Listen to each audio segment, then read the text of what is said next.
নিজের সুখের জন্য অন্য আরেকজনের জীবন নষ্ট করলে, যদিও জানো তুমি এই জীবনটা ক্ষণস্থায়ী। আমি তোমাকে ভাবলাম মায়াবতী, আসলে তুমি একটা ছলনাময়ী। ভালোবাসার সম্পর্কের শত্রু হলো পরিবার, যে পরিবার না মানলে দুইজনে দুই হাত ধরে পালানোর কথা ছিল। আফসোস, এই পরিবারের কাছেই তোমাকে হার মানতে হলো।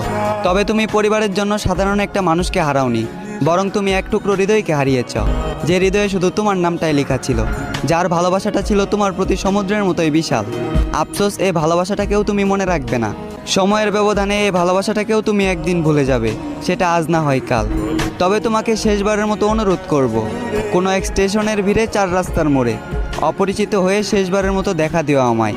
কথা দিচ্ছি, কাছে আসবো না, পরিচয় দেব না, দূর থেকে 2 নয়ন ভরে দেখে নেব তোমায়।